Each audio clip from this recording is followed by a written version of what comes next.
Reflect or represent the views of Stingray Media, its staff, or contributors. Callers to the program accept full responsibility for the views expressed. The show host and affiliates are not liable for any statements made or any harm claimed. All callers to the program indemnify Straight Talk from all claims. Offensive, defamatory, or unlawful content will not be tolerated. Be a part of the conversation by calling 745-2626. Here's Straight Talk with Austin and Ellio on Bobo 103.1. And hello, K-Man, and welcome to another episode of Straight Talk here on Bobo 103.1 FM. We're your hosts, Austin Harris. And I'm Ellio Solomon, and welcome to Straight Talk. How are you today, Mr. Harris? I'm well, Mr. Solomon. Trust you had a good day today. Good day. Chirpy, chirpy. Chirpy, chirpy. Had a little bit of a breakfast with a friend. Not calling any names. Not calling any names. Not at all. Not at all. Hopefully it was a delicious breakfast. And as usual, I hope that that good friend of yours, it was a fruitful and enjoyable conversation. Yes, it's you. It's you, Austin. Don't Without deny calling it. any names. Yes, we did see each other this morning-ish, early afternoon. We hung out for a while, did some work together, sort of planning the rest of our week, which obviously as the course of the day goes on, we'll tell you a little bit about what those plans involve. But otherwise, it was a good day. We're not matching today, though. We clearly missed the memo. I think we got black and orange. Looks like a Jamaican PNP thing. Well, they say black is the new orange, so there it is. Hey, orange is the new black Orange or whatever. is the new black, quite right. Yeah, you're right. Yes, indeed. Well, welcome to our listening audience. It is Thursday. I keep saying this to remind myself so I know that tomorrow is Friday and end of the week. It's right. Thursday, the 22nd of May. And, of course, welcome to another episode of Straight Talk, brought to you live on your radio dial at 103.1 FM and simulcast live over YouTube, Instagram, and Facebook with the keywords Straight Talk Radio Show. Today, again, here on the program, another open mic segment, an opportunity for you, the listening audience, to join us in our ongoing conversations, either by picking up on some of the topics we have planned for you this evening, or maybe even introducing a topic or two that's important to you. The phone lines are open at 745-2626, or you can reach out to us via our WhatsApp number by dialing 928-2562. And from there, you can leave us either a WhatsApp audio note or a traditional WhatsApp text message. Don't try calling on the WhatsApp number. That won't work. But otherwise, we would love to hear from you. We got a bunch of good news items today, Ellio. Right. And I think I'll start off with the first one. It's kind of special. Taking a look at, remember we talked about the newest online publication, The Independent? Right. Yeah, so I actually found myself reading The Independent today on a number of very interesting stories. I like specifically their business section, which I think is a nice addition to the landscape, focusing on, a variety of fields, not just financial services, but otherwise. But in today's Independent, the headline is the Cayman Islands dollar ranked among the world's strongest currencies. And a few excerpts from that article says the Cayman Islands dollar, KYD, has been ranked the 8th strongest currency in the world, according to a May 8th report by Forbes Advisor UK. Forbes' top 10 list was determined by the market value of each currency relative to the U.S. dollar. The Cayman Islands dollar ranked ahead of both the euro and the U.S. dollar, which placed 9th and 10th, respectively. The Cayman Islands dollar, which has maintained a fixed exchange rate of one Cayman Islands dollar to 120 U.S. dollars since its introduction in 1972, when, of course, it replaced the Jamaican dollar, remains the stronger than, again, the U.S. dollar and most global currencies. It continues to be backed by the Cayman Islands Monetary Authority and plays a central role in the territory's status as a global financial center. Now, of course, taking a look at the question you might obviously ask, well, if we were 8th and the euro and the U.S. were 9th and 10th, who was number one? Mm-hmm. Well, the Kuwaiti dinar was listed as the strongest currency in the world, closely followed by the Bahraini dinar and the Omani rial that rounded off the top three strongest currencies. Whilst the Cayman Islands, of course, remains one of the smallest jurisdictions represented in the currency rankings, which reinforces the role of financial governance and currency policy in determining currency strength. So, once again, little bitty Cayman Islands has been featured on, again, a global list. And whilst we're not in the top 5, we are in the top 10. And again, that is above the euro and the U.S. dollar, ranking the Cayman Islands dollar 8th as the world's 8th strongest currency. I guess the question is how all of that translates to you and I on the ground, Mr. Harris. And I really don't know. Other than a moment of waving a flag. What I do enjoy, and every opportunity I get to, particularly the visitors from the U.S., I always get a chuckle when Americans realize that our money is worth more than their U.S. dollar. You could almost watch their head explode. What? How is that possible? I thought we were the greatest in the world at everything. Well, yes, no, not really. But I always get a kick out of that. I don't know why, but I do. So yes, the Cayman Islands dollar ranking as the 8th strongest currency in the world. Also in the good news category, of course, members of the public might remember, I think just this week, as a matter of fact, someone called up and suggested, well, since you guys seem to be bored and don't have much going on, why don't you talk about Cayman Art Week? And, well, just to prove that we do listen, Cayman Art Week does feature in today's good news category.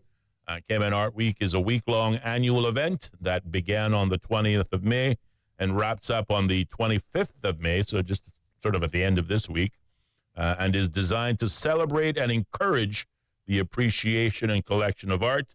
Cayman Art Week provides a unified platform to showcase a wide range of exhibitions, pop-up interventions, panel discussions, and workshops, along with after-hours access to museums and galleries and other special events.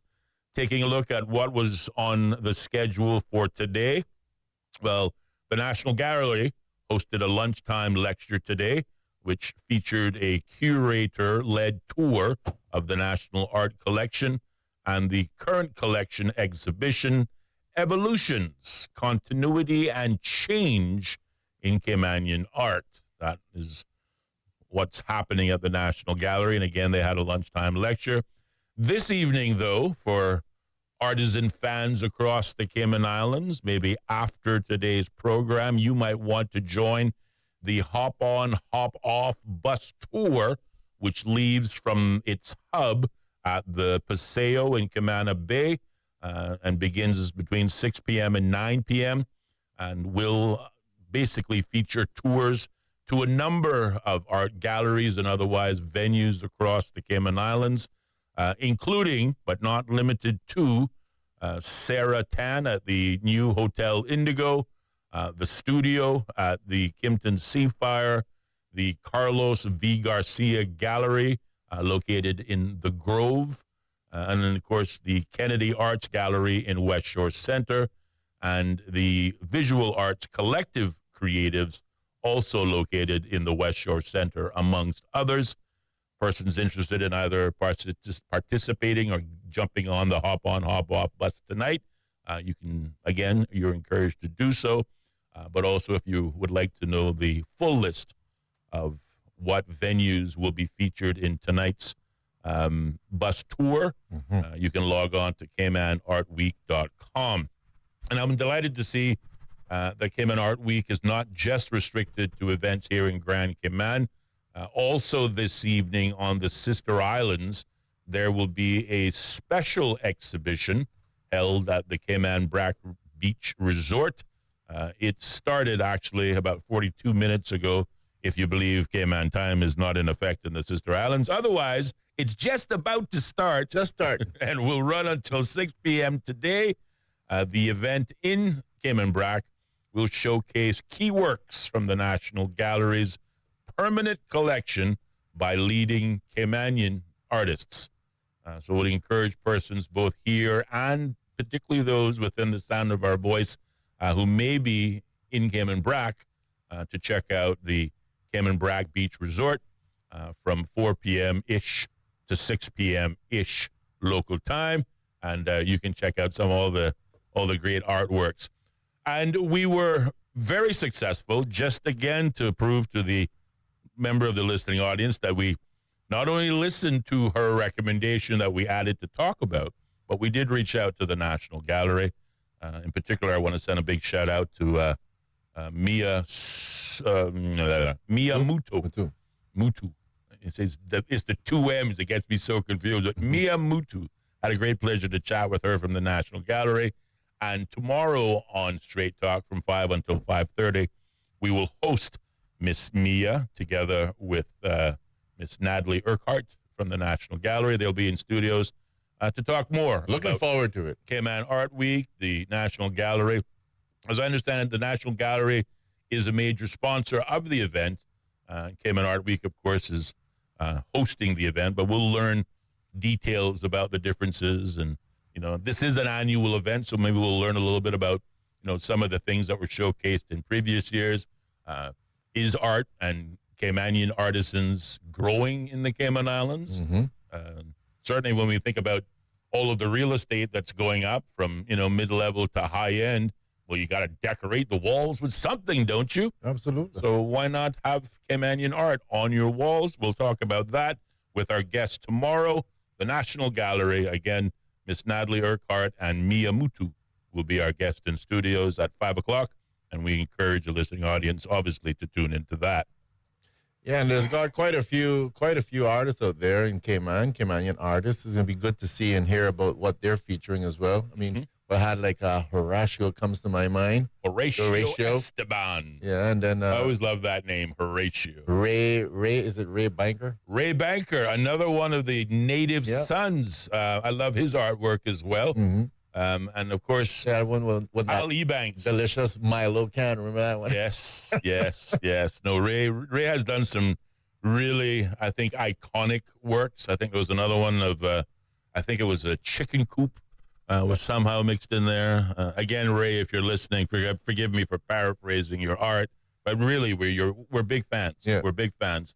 I particularly have always loved the work of Al Ebanks. Mm-hmm. Oh, yeah. Which is, I think it's just terrific. Persons may recognize the name from the, I guess you call it either the Costules or the Lime Tree Bay Roundabout. Yeah, he did that designed by him. Stonework there. Yeah. What was it for? Cries? Is that the name of the company? Cries? ARY or something. I think it's Chris. Okay. Yeah. Chris and Associates, spelled CRYS. Like, what would we know? Or Crees. I don't know. If somebody in the listening audience knows the proper pronunciation of that company, by all means, might know the company. We know the artists and the artwork. Yeah, either Chris or Cries or something. He cries for Chris. Oh, there you go. But yes, if you like the roundabout by Costules, some people say it looks kind of like Stonehenge. Well, it's Cayman's version of Stonehenge, designed, of course, by local artisan Al Ebanks. He does, obviously, structural work, but I like his artwork. Really, really fantastic.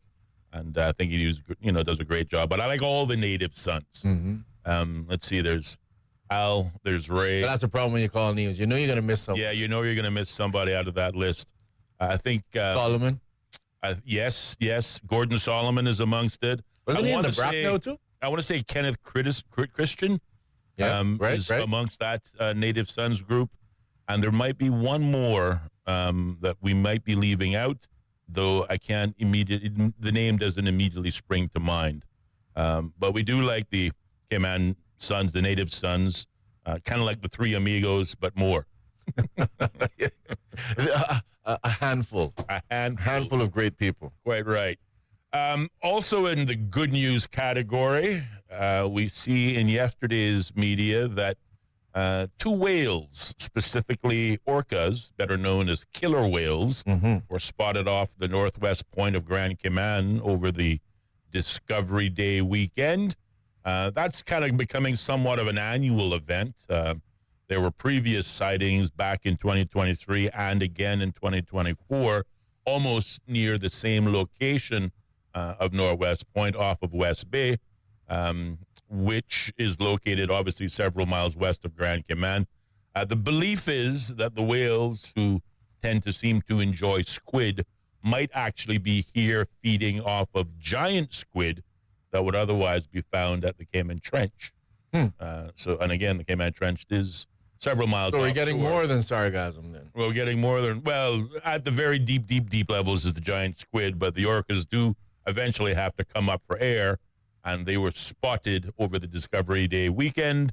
That was Monday last week, or this week, actually. I don't know whether it was Sunday or Saturday or Sunday. It just said over the weekend. But in any event, I think that's always exciting, and particularly for the persons who had the opportunity to see them and to capture a video. If you don't know what we're talking about, you can log on to the CaymanCompass.com, and there was an article for yesterday with the title, Whales Sighted Off Grand Cayman. There are two grainy pictures kind of that reminded me of, why is it that every UFO sighting picture that's taken is always grainy and hard to make out? Well, there were two of those similar type pictures included in the article, but there was a really nice video also attached in it, which, allowed you to see a bit more if you weren't there. So check it out if you're interested or if you're a whale lover. And last but not least, where was it? Here we go. Yesterday you made the point that all of a sudden cruise tourism is deemed a good thing now after being considered the villain just a few weeks ago, particular to the referendum on cruise infrastructure. But I see in the headlines today in particular, Cayman students explore Disney cruise career opportunities, suggesting that, again, just by reading the title alone, suggesting that it seems now, again, in the Compass point of view, all of a sudden cruise tourism is a good thing again.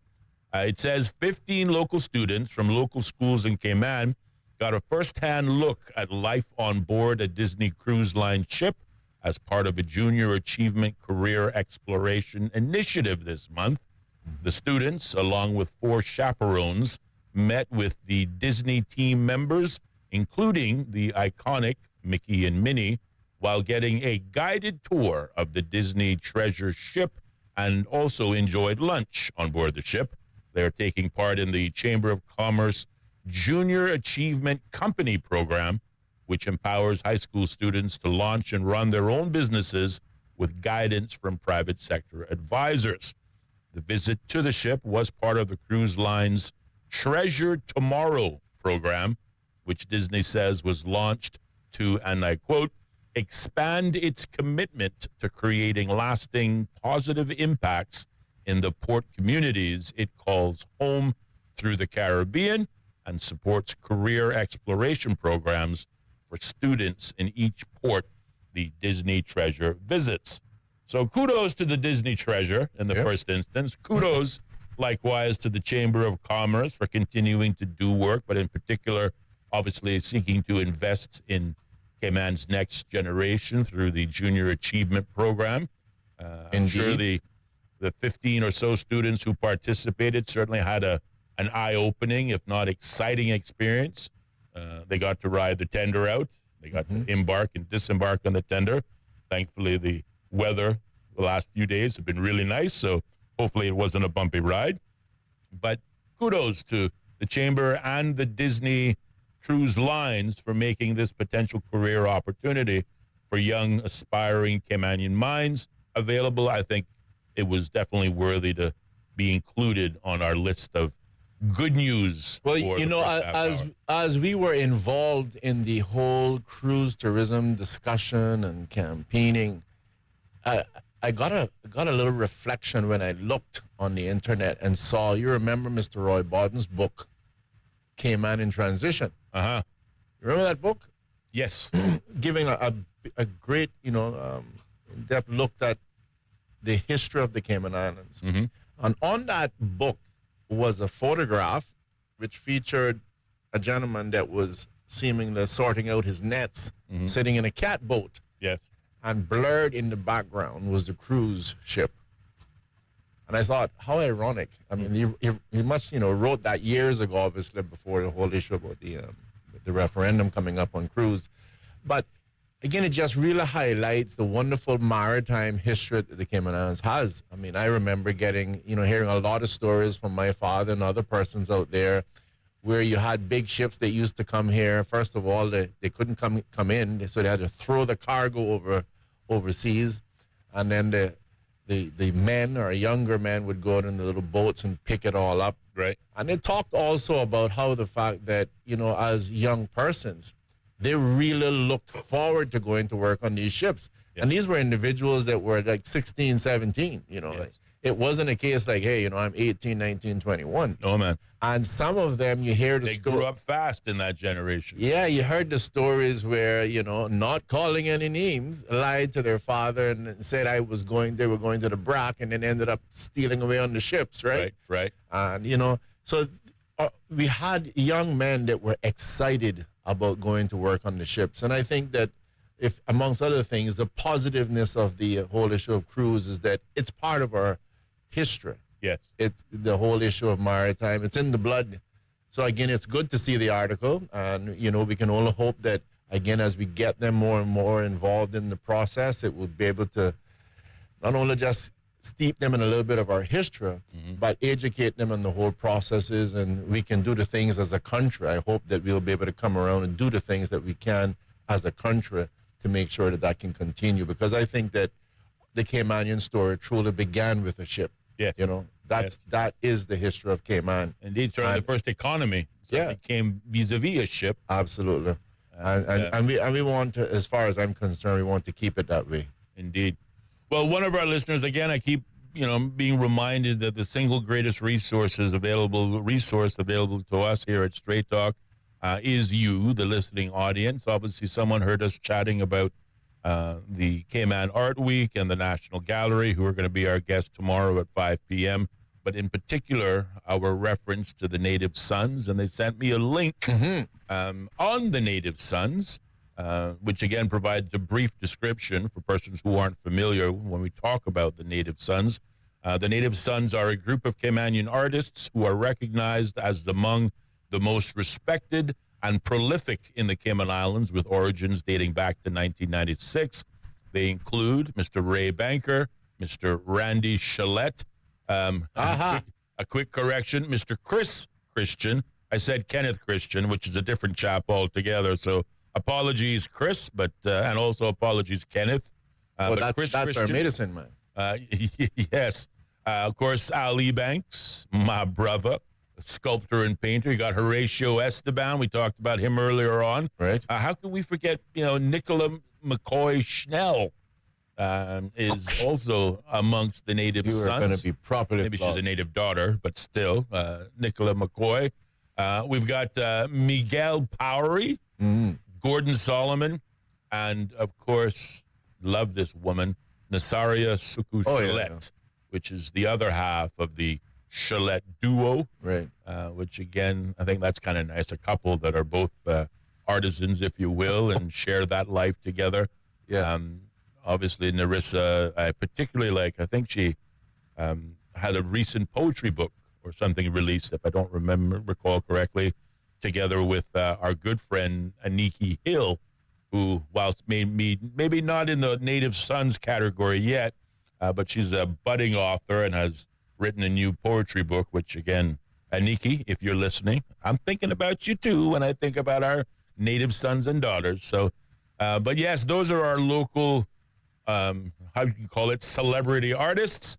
And I just want to send a shout out to all of them. Absolutely. As we recognize, of course, Cayman Art Week, which is an event going on in the Cayman Islands now. The 20th, it started on the 20th of May, wraps up on the 25th of May. So if you want to check out some of the events, just simply log on to CaymanArtWeek.com. I think it's a very useful website and outlines a number of the daily events that are being hosted, and persons are encouraged to check it out. Speaking of guests that we have coming up tomorrow, of course, we talked just moments ago about our 5 p.m. guest, but we would be remiss if we didn't remind audiences about our 4:30 p.m. guest. As we kick it off tomorrow, replacing our good news segment, we will have a good news guest. And also another Cayman's Caymanian new board game creator, a racing game called Pullover, which, again, we talked about yesterday, rather convenient since we were talking about, crime stats and speeding stats, et cetera, et cetera. What is interesting, I think I saw, I don't know if it was social media or where I saw it, but Miss Carolee Aaron, who is the local creator, had shared a copy of the game with the RCIPS traffic unit. She's bringing us back she should bring us one of those games tomorrow. I hope she will bring us one of those games. Ellio and Austin in the studio playing Pullover. That's right. We love it. Like, what were you doing during the break? We're playing Pullover, and I'll tell you who's winning, but then I might have to kill you because, there are egos at play here. But tomorrow at 4:30, Cayman's newest board game, Pullover, will also be our feature guest as part of our Good News Friday. So we want to encourage your listeners to tune in tomorrow. Whilst it's been a quiet week guest-wise, those guests will certainly start to come into the front door tomorrow, one at 4:30 and the other one at 5 o'clock. It is 58, soon to be 59 minutes past the hour of 4 o'clock. We do have to pause, take a short commercial break, check in with the BBC News, but keep it locked. There'll be more Straight Talk still to come right here on Bobo 103.1 FM. Bobo. How can we understand the world better? The BBC World Service is a window onto the wider world. A vantage point from which to survey a new horizon. News, reports, and analysis from around the world. Stories we think matter. Different people from different societies. We get to the heart of global issues. News, stories, and global perspectives from the BBC World Service. The home of the BBC World Service. This is Bobo FM. The BBC is the world's most trusted news source. And Bobo 103.1 is where you'll find the BBC World Service. BBC News, the world news from the BBC. And the home of Cayman's most listened to talk shows. That's right, folks. Everyone is telling their mama about the cold hard truth. And welcome to Straight Talk. I'm your host, Austin Harris. And I'm Ellio Solomon. Across Cayman, on FM, online, and on your smart speaker. This is Bobo 103.1. Welcome to our newsroom here in central London. We place ourselves here at a little desk right in the thick of things. OS from the BBC. We can catch the very latest news from our colleagues, not just in this enormous room, but also from our colleagues around the world. I'm in the room where they're treating children. This is a combat zone. The situation after the typhoon is very complicated. It was a very tense situation. OS from the BBC. The home of the BBC World Service. This is Bobo FM. This is Bobo 103.1, powered by Health Services Authority. At Health Services Authority, they are committed to caring for you. They are Cayman's largest and longest standing healthcare provider, offering the most comprehensive range of inpatient, outpatient, and public health services at 9 different locations across all 3 islands. Across Cayman on 103.1 FM, online, and on your smart speaker. The home of the BBC World Service. This is Bobo 103.1. And hear about aid finally getting into Gaza. And later.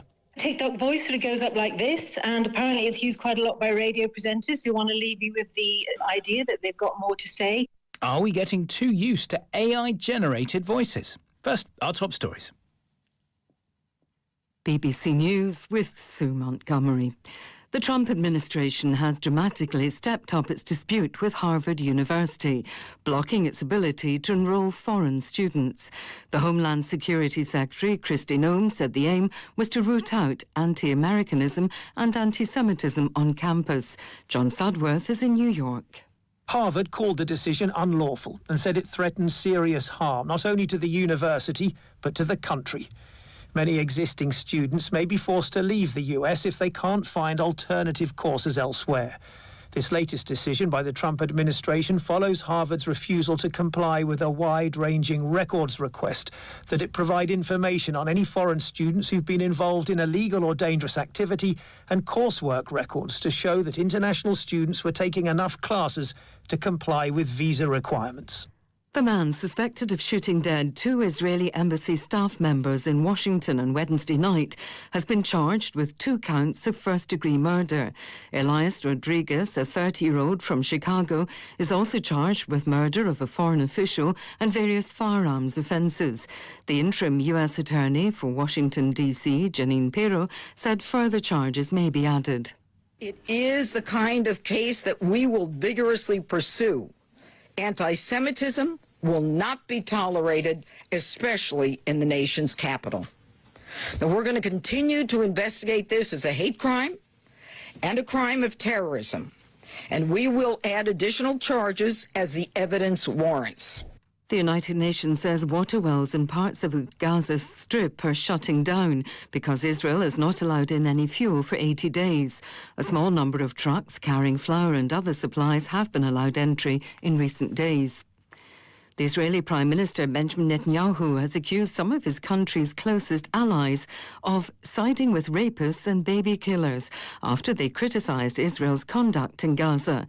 Britain, France and Canada on Monday condemned the expanded Israeli military operation and denial of humanitarian aid to civilians in the territory and threatened concrete actions if they did not stop. Wira Davis is in Jerusalem. In recent weeks, Benjamin Netanyahu has been backed into a corner by critics at home and abroad after his decision to intensify the war against Hamas in Gaza and the worsening humanitarian crisis. Tonight, the Israeli leader hit back. Mr. Netanyahu accused his allies of emboldening Hamas after earlier this week they signed a strongly worded letter condemning Israel's actions in Gaza. The Israeli leader made his remarks after earlier speaking to US President Donald Trump, who reportedly expressed his support for Israel's goals and the war in Gaza. BBC News. A Georgian court has placed a leading opposition figure in pre-trial detention for failing to appear before a parliamentary inquiry. Zurab Jabaridze had dismissed the inquiry as a propaganda exercise by the governing Georgia Dream Party.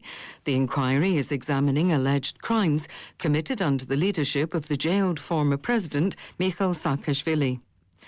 Senators in the Democratic Republic of Congo have approved a government request that the former president Joseph Kabila be stripped of his parliamentary immunity and charged with treason.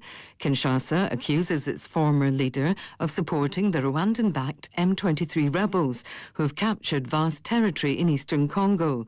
After he left office in 2019, Mr. Kabila was made an honorary senator for life, which came with benefits like immunity from prosecution.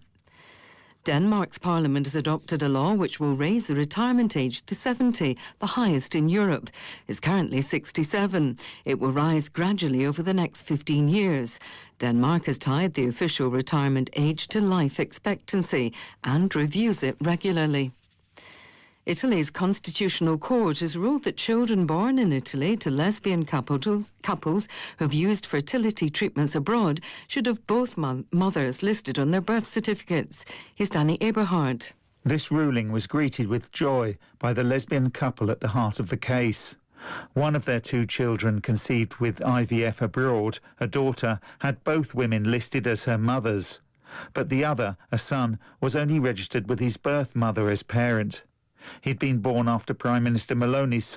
The views and opinions expressed on Straight Talk with Austin and Ellio do not necessarily reflect or represent the views of Stingray Media, its staff, or contributors. Callers to the program accept full responsibility for the views expressed. The show host and affiliates are not liable for any statements made or any harm claimed. All callers to the program indemnify Straight Talk from all claims. Offensive, defamatory, or unlawful content will not be tolerated. Be a part of the conversation by calling 745-2626. Now, here's Straight Talk with Austin and Ellio on Bobo 103.1. And welcome back, man, to more Straight Talk here on Bobo 103.1 FM with your host, Ellio Solomon, myself, Austin Harris. The phone lines are open. 745-2626 is the number.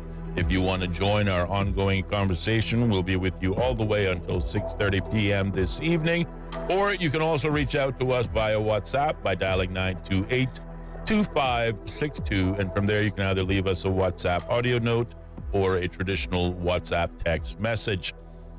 Earlier on, of course, we were talking in our good news category about the Disney Cruise and the Chamber of Commerce Junior Achievement Program. We did get at least one text on that subject. It reads, "Hello, Austin and Ellio. Regarding the Disney Cruise and the Junior Achievement Chamber Program, we have to wonder how many of those taking part in this are or were part of the Save Our Future group that fought against Cayman Cruise Ship and its proposed pier or infrastructure works." Certainly want to thank that listener for that feedback. And as we say, you share it with us, we'll share it with you. Yeah, I will say that there is a very strong possibility. Who knows? All I can say is we want to get persons to the point where they've been elucidated, seeing the light. And I hope that persons will come around and see the need to keep cruise tourism first and foremost and not let it dwindle. And that will also mean at the relevant time, persons will agree on getting the infrastructure so that we can keep the ship in the Caymanian story. As I've said, our story began with a ship, and I think it should remain there. That's part of the Cayman Islands' history and tradition, and we should keep cruise in it as well. Yes, indeed. And, well, if we don't keep it at top of our mind, then certainly as the year progresses and perhaps the potential revenue from it continues to decline, maybe then it may be seen with a degree of heightened importance. But in any event, again, the referendum and those who participated in it gave a very clear and unarguable message that they were not interested in cruise infrastructure being developed, and therefore that is guidance for the next administration. But I suspect, again, when we see revenues drop, when we see unemployment rise, I think the government will take on a different position, but we'll have to wait and see for that to come. Just a continued reminder, whilst cruise tourism and infrastructure improvements therein has been shot down by the public, another aspect of tourism, this time specifically related to stayover tourism, is once again in the headlines and in the public domain. The public consultation period, which opened on the 16th of May and will continue until Friday, the 6th of June, is being encouraged by your government for the public to provide feedback and comments as it relates to the airport expansion projects outlined in the media. Initially, those projects will include the expansion and extension on the Owen Roberts International Runway, which will extend it some 2,100 feet or taking up some 22 acres of otherwise pristine marine natural habitat that is going into the North Sound. The government is encouraging the public to provide their feedback on this initiative. Persons can do so either by, they can send an email to the Department of Environment at doe@gov.ky. They can do so in writing via direct mail, P.O. Box 10202, or by hand delivery at the Environmental or the Department of Environment at their North Sound Road location, 580 North Sound Road. Copies of the draft terms of reference for the airport project, which includes projects in Grand Cayman, the sister islands of Cayman Brac and Little Cayman, can be found online at caymanairports.com for persons seeking information. There will also be a number of outreach meetings held in the public domain on all three islands at the end of this month.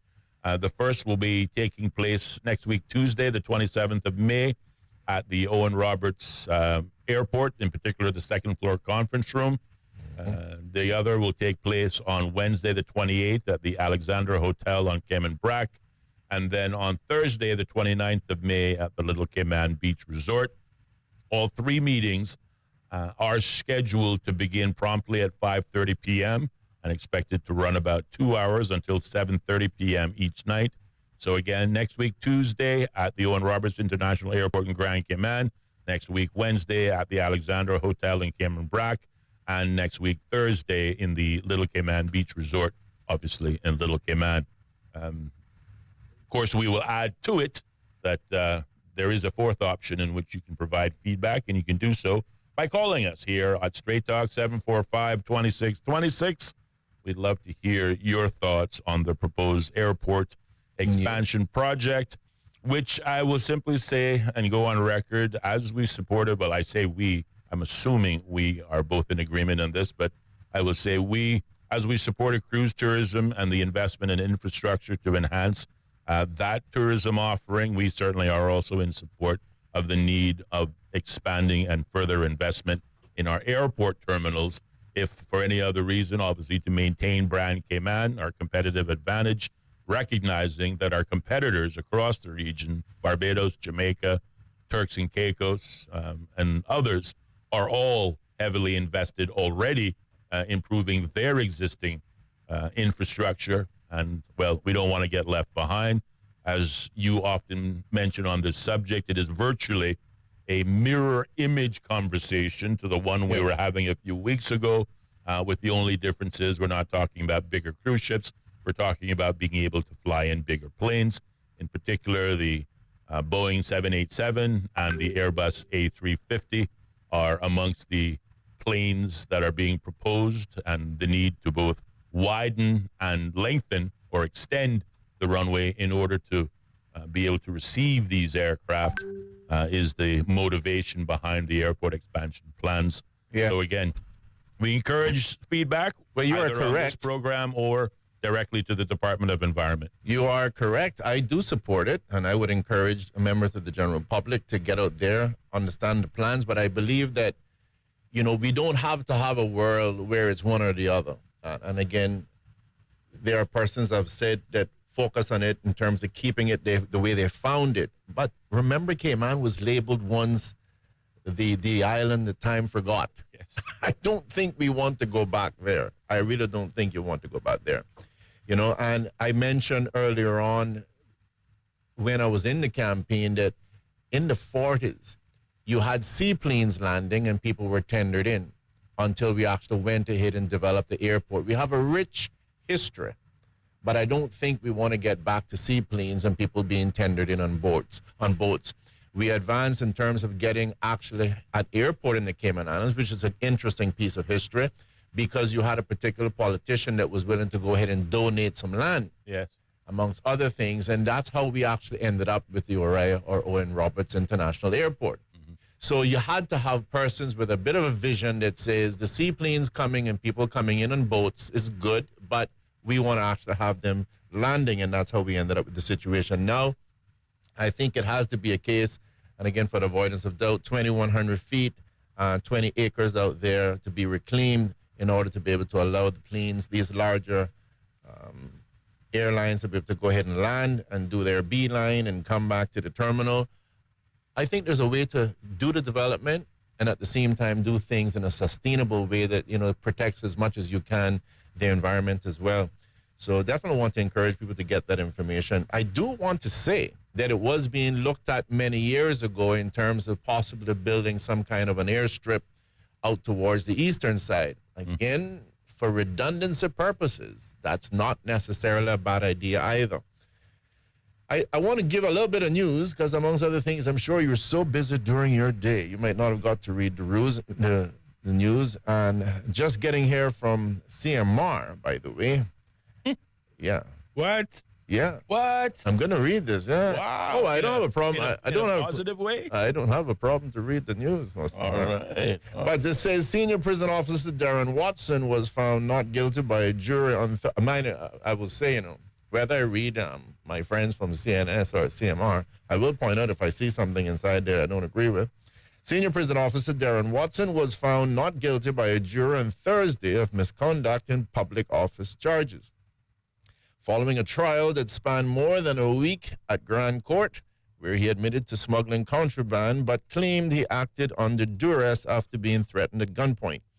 Watson acknowledged that he did bring the contraband in Northward Prison on February 28th of last year, but maintained his innocence by arguing that he was coerced into action after being threatened by armed individuals. The case centered on Watson's admission that smuggled approximately 55 grams of cannabis into the correctional facility, but his defense rested on the claim that he was acting out of fear for his safety rather than criminal intent. During the trial, a witness provided crucial testimony supporting Watson's account, describing how two men approached the prison officer, with one pointing a gun at him while handing him a package. This testimony corroborated Watson's claim that he was forced into the situation against his will.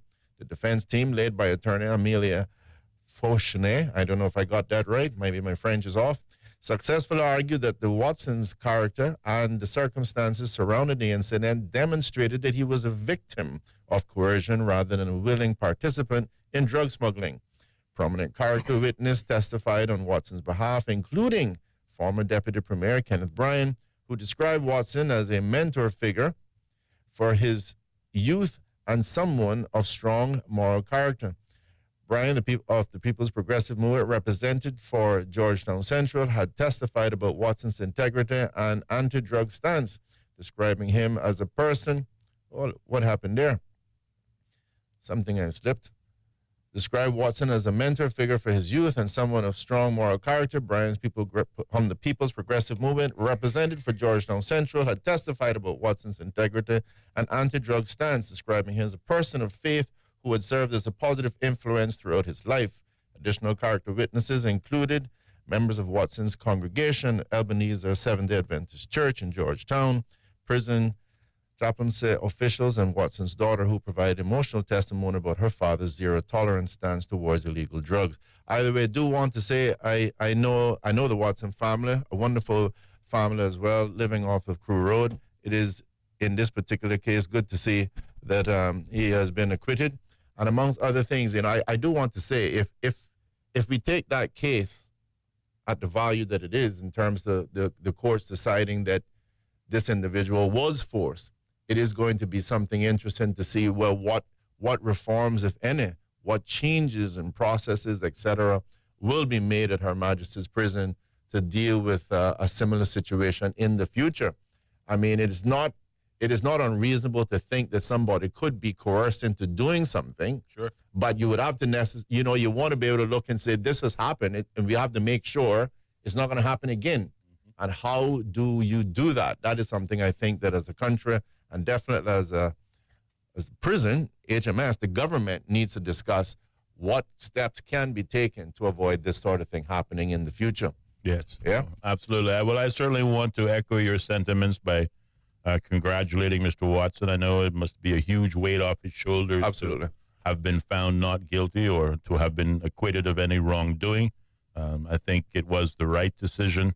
And, hopefully jurors may have been swayed by a number of the testimonials, not least of which coming from the Deputy Leader of the Opposition, the Honourable Kenneth Bryan, for stating his position. We do have a caller on the line. Let's see if we can go to that call now. Good evening, caller. You're on the air. Hello, good afternoon.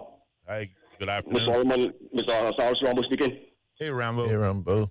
God bless us, guys. I want to congratulate Watson, cuz. I appreciate it. And then just the court, they do this, right? Mm-hmm. Because people take understand, back in 2002, an officer get blown away, leak. You understand? Organized crime. Mm-hmm. You understand? So we're starting people jump in a bandwagon with propaganda, machinery. They know it all, and vice versa. Know yourself. In respect to the Mark, he's a good gentleman. Mm-hmm. You got good advice. What to respect, right? Yes, sir. Mm-hmm. All right, have a good day, man. All right, man. You do the same, Rambo. Thank you for taking the time. 745-2626 is the number.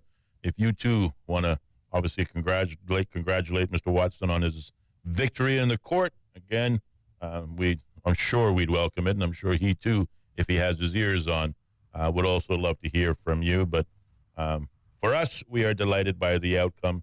And for him and the entire family. I mean, his direct family and the mom, the dad, everyone. I think it's a good weight, to use your language, weight off his everyone's shoulders. Right? Sure, no, absolutely. We got another bit of feedback. I think it's more tongue-in-cheek than it is a serious question, but I'm going to read it nonetheless.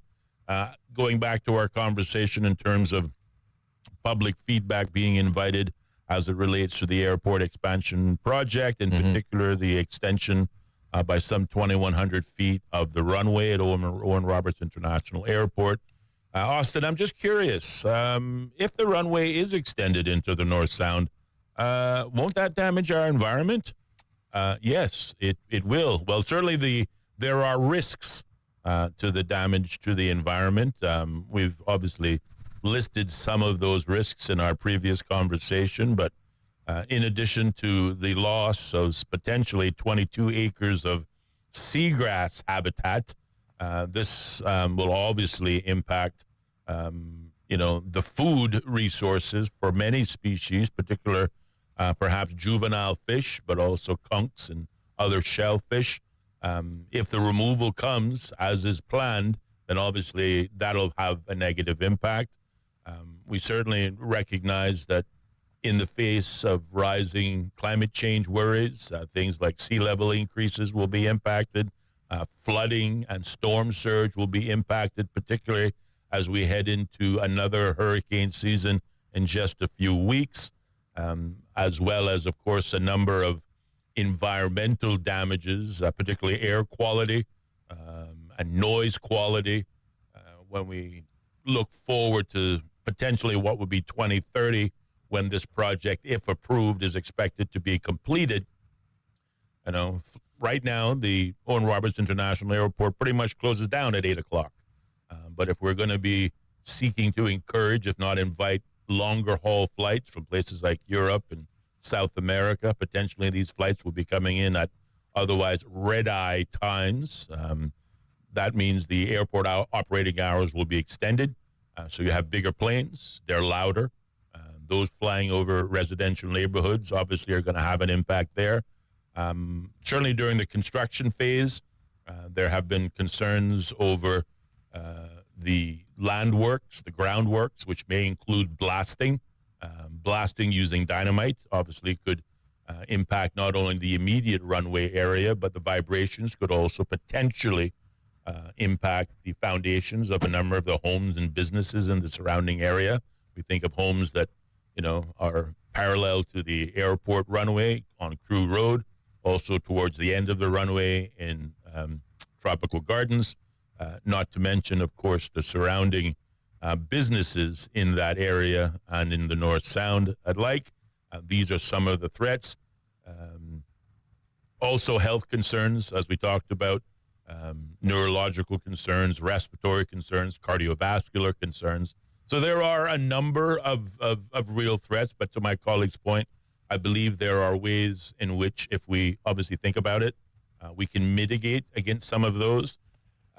Interestingly, though, the biggest threat when we think about the loss of 22 acres of natural, pristine, otherwise marine ecosystem is that there will be dredging. And when we look back, again, just a few short weeks ago at the whole cruise infrastructure conversation, activists with the CPR group and Sustainable Cayman group and whatnot were all insisting that dredging would occur for that as well, and dredging was seen to be a no-no in that argument. And for clarity, there was minimal to no dredging out there. Was going to put some pylons. But I do want to take this opportunity to expand on this, because a lot of us would be hearing the terms like, sustainability. And we take that, I think, the way it's marketed, we take it primarily from this environmental perspective that, we can't chop a tree down or we can't do certain things. But there's some overlapping things that we need to consider when we hear sustainability. And that sustainability means that you want to be moving forward in such a way that takes into consideration several different sectors and facets or individual parts. In example, you're considering the wildlife that's there. You're considering the plants, the nature part, if you like it. We talk about what impact that's going to have economically. Mm-hmm. And then you're also, of course, I want to encourage everyone to not forget that humans are in there some way, shape, or another. Yeah. So when you put all of these things together, when all of them can be married in such a way, combined in such a way that all of them benefit, advance, and strike a balance, is what we hopefully mean when we talk about sustainability. Yeah. Now, the problem is that some people tend to talk about sustainability, but they're weighted very much on one part. You know, they're super concerned about the trees and the wildlife. And if you make it that you get that out of balance, you're thinking out of balance on that, well, you're not really going to end up with a sustainable result, is my argument. Because you're so overly focused on protecting these little animals or 2 lizards or some trees that you forget the fact that certain things need to occur so that people can actually get something to eat. And when I check last, we're pretty important animals also. So I want to talk about that sustainability and the fact that we need to have that symbiotic relationship where there is a balance in our thinking in relation to sustainability. And when we get that thinking right, then our actions can be right in determining should this project move forward. So will the 20 acres in terms of reclamation, for example, in the North Sound, will it have an environmental impact? Of course. You can't build a house without having an environmental impact. You can't walk on the grass without having an environmental impact. But we balance it out. We balance it out to say economic, people, trees, animals, let's get this married together. Let me give you a situation, and not that I claim to be an expert in aviation. But if you look at our tourism product, just a few weeks or months ago, Austin, we were super concerned about, what was it? The tariffs coming from the United States. Yes. As a result of, our good friend, Donald Trump. I hate to interrupt you, but you want to take a break? We got 20 seconds now, 19, 18, 17. Okay. 16. So when we come back, we're going to continue this discussion on the aviation project. Absolutely. Keep it locked. There'll be more Straight Talk still to come on Bobo 103.1 FM. We're going to pause, take a short commercial break, but we will return.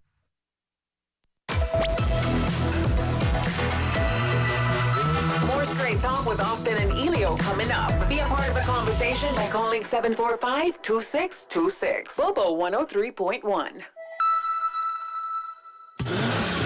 Have your engine driving like never before with Pure 93, the highest pure octane fuel in Cayman, and available exclusively at Rubis service stations. Pure 93 protects against engine knock, restores lost power and acceleration, cleans fuel injectors, intake valves, removes engine deposits, improves your fuel economy, and it meets international specification requirements for your car. Fill up with Pure 93 now and keep your engine running like new. Fuel the difference with Pure 93, available exclusively at Rubis. Stingray Media encourages you to keep safe on our roads. People not wearing seatbelts are 30 times more likely to be ejected from a vehicle during a crash. Wearing a seatbelt reduces the risk of death or injury. Buckle up. Supported by ICWI, Cayman Islands Insurance Association, CG Britke, and National Road Safety, the road to zero. When it comes to cooking for my family, I turn to Kirk Market for all our nutritional needs. Whether whipping up a quick stir fry with lean CAB choice beef or preparing a healthy weekend dinner with fresh local snapper, Kirk Market always has exactly what I need. At Kirk Market, I find premium proteins that keep my family healthy, energetic, and always coming back for seconds. Visit Kirk Market today. Bring home the quality and freshness your family deserves. Kirk Market. Eat well, live well, and experience a world of choice. It's trivia every Wednesday from 7 o'clock at Sandbar on the Georgetown waterfront. Your chance to win some fantastic prizes in our free-to-enter Trivia Madness. Great offers on beer buckets, margaritas, and a delicious menu served throughout the evening. Grab your pals and get along to Sandbar every Wednesday from 7 o'clock for the most fun you can have with your clothes on. Are we ready?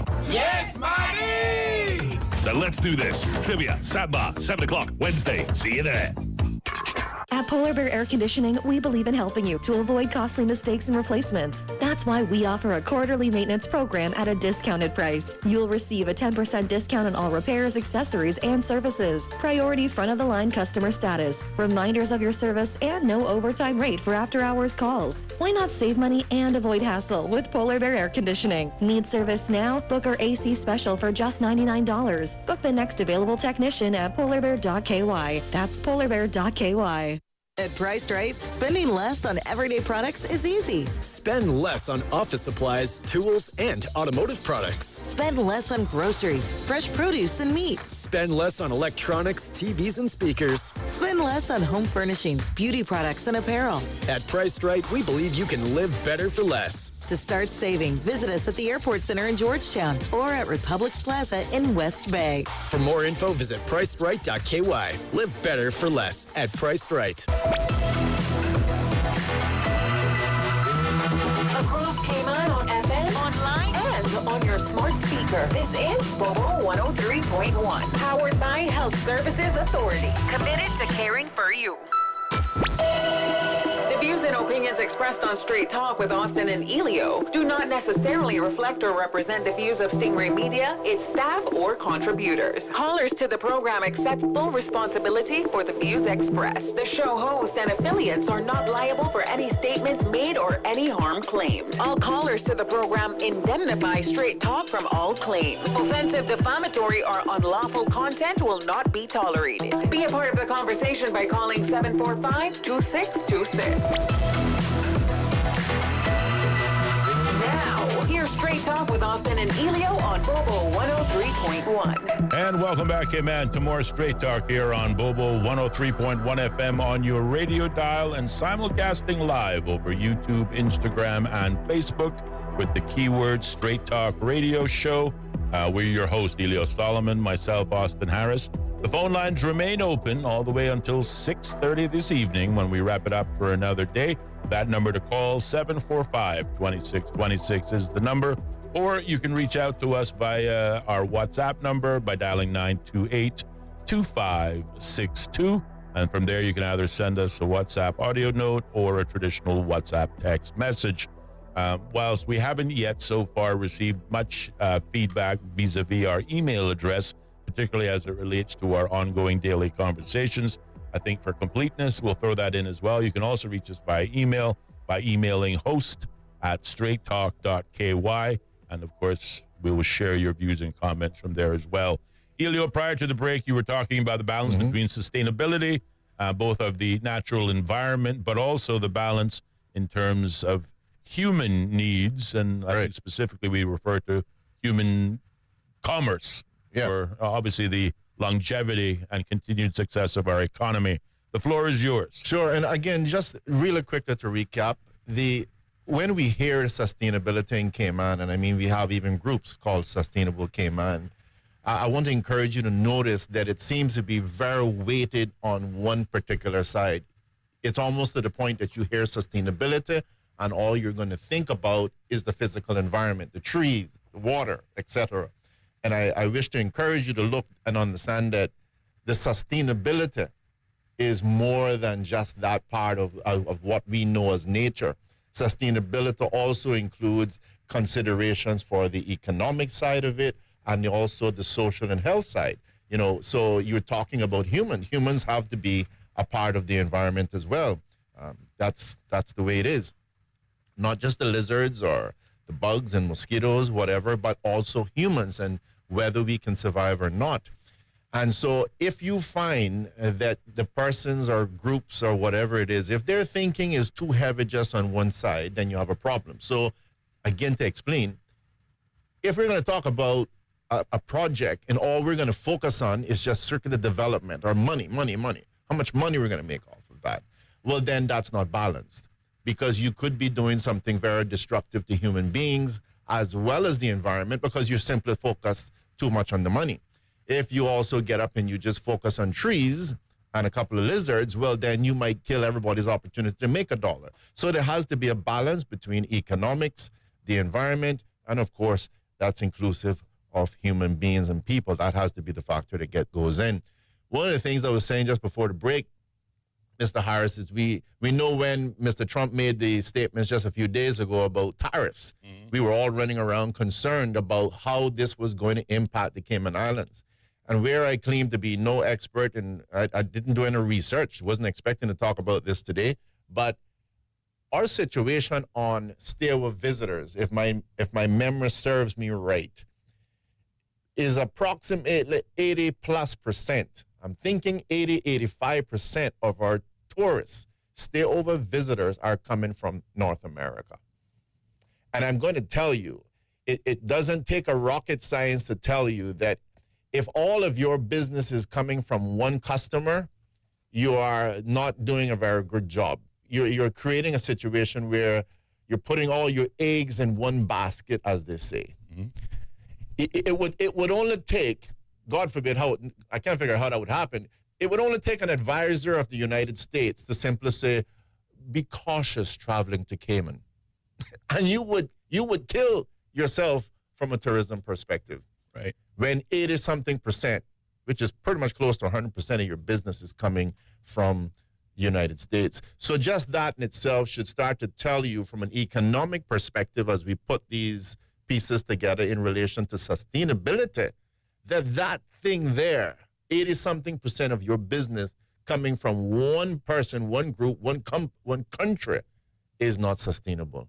You have to diversify. You cannot allow your country, your people, to be so overly dependent on this particular nation. That is not sustainable. Yes. And so you need to diversify the economy. You need to know that, hey, if something happens to America tomorrow, there's a hurricane stuck between here and Florida for the last 2 weeks, whatever it is. I don't know what that thing is in the future. But what I do know is you got to be able to say, not a problem, we can survive. We still got flights coming from South America. We still got them traveling here from Europe. We're going to be all right. Mm-hmm. You cannot make it that one person can make one utterance and pretty much put everybody out of work. That's totally unsustainable. Right. So sustainability says, in terms of this particular project, yes, there's going to be some reclamation. And what is reclamation? In large part, it means somebody has to take a certain area of land and fill it in so that we can walk in. Has that happened before? Mm-hmm. Yeah. We got Cayman Kai. I think that whole area there was reclaimed. Well, certainly, I think you don't have to go that far out. Prospect. Okay. Prospect is reclaimed land. You got, what was Mind it you, there? 30 years old, but it's all reclaimed land. Well, that was like Patrick Island, right? Yes, Yeah. Patrick's Island's another good example. So it was all swamp land before it was filled and became, quote-unquote, residential communities. So lots of areas, don't make this sound like it's a bad word. Right. It's a matter of reclaiming and saying, and that's the term, reclaim, reclamation. Bottom line is you're filling that in, and it works. We've all went to Caibo. We've all went to Cayman Kai, or whatever you want to call it. We all went to Patrick Island, whatever. The world doesn't end. And in this particular case, it is about the reclamation of 20-plus acres and allowing these larger planes to be able to land and take off with full fuel. And again, just on the fuel side, right now we have British Airways that lands here, but it can't really take off and go straight back to Europe because it doesn't have enough fuel. So it goes to Bahamas. So what does that mean? It means that Bahamas, and nothing wrong with Bahamas economy benefiting, by the way, but it means that if there are port fees in terms of landing, if there are fuel to be sold, Bahamas is benefiting as opposed to the Cayman Islands, as opposed to the Caymanian people. And so when you sit and you look at this from a sustainable perspective, we would look and say, what impact is this going to have on North Sound? What impact is it going to have on the country as a whole, environmentally, trees, animals, etc.? But equally, what are the economic benefits? How are the people going to benefit from this? And again, this is something I've argued about a lot as well. You can have a project, but you want to make sure you're doing those projects in a way that maximize benefits for the Caymanian people. Mm-hmm. Because I think that's one of the things that upsets so many Caymanians is that they're feeling like, yeah, I'm seeing all this development, etc., but how am I benefiting from this? Yes. And this kind of creates an attitude where people want to reject these projects. And sometimes you end up in that process, as they say, cutting your nose off to spite your face. So you don't want that either. But just thought I'd mention that. I think that there's a tremendous amount of benefits. We have to look careful at all the specific details about the project. But just as I argued about cruise, I believe that, and I will recap again, to me, the cruise thing was good because if you looked at it from a sustainability perspective, we had a situation here in the country where you have tendering. It is not good customer service. You have ships that were dropping anchors, destroying the coral, destroying all of those things. And by building piers, you had minimal to almost zero damage because it was going to be pylons. It's not rated in there, and though it was perhaps convenient, is that stayover benefits the country so greatly. I won't argue against or for that, but let's just take it at face value, what is being said. If stayover visitors are benefiting this country tremendously, then all the more reason that we need to get the airport situation sorted out so that we can accommodate and diversify the product that we have here as the Cayman Islands. So for you listening, I just want to leave that with you on the sustainability side. Consider all the various pieces involved in sustainability and perhaps get behind the project so that we can actually diversify the Cayman Islands economy as it relates to the tourists. I just want to pick up on that point in terms of this is one of the ongoing controversies when you look at the airport's projects, or in particular, the airport master plan. Mm-hmm. Are we deriving greater benefit, for example, from commercial passengers, or are we deriving benefit from private airlines?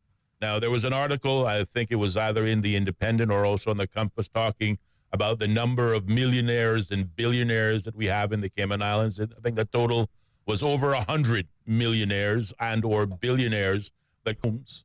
And if they buy homes, those homes have to be, heated or cooled. They pay electricity bills. When they're here, they buy grocery bills. So there's a lot of money obviously circulating in the local economy. That money goes towards paying salaries. That money goes towards creating job opportunities. Likewise, you think of places like the supermarkets, if more people are shopping, you got 88,000 persons on your population, only 40,000 or so of those are Caymanians, then obviously you can appreciate where the lion's share of revenues are coming into the country.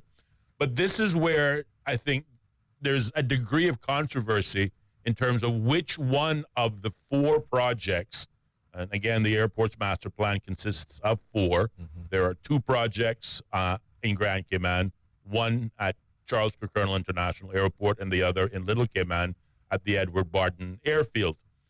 But the question is, do we extend the runway to encourage larger, longer haul aircraft in the commercial airline industry? Or do we focus on expanding the civil air $40 or $80 million private aircraft, stay at, some of our 5-star luxury hotel locations, or in many cases in their own homes in places like Crystal Harbor or, the Creek.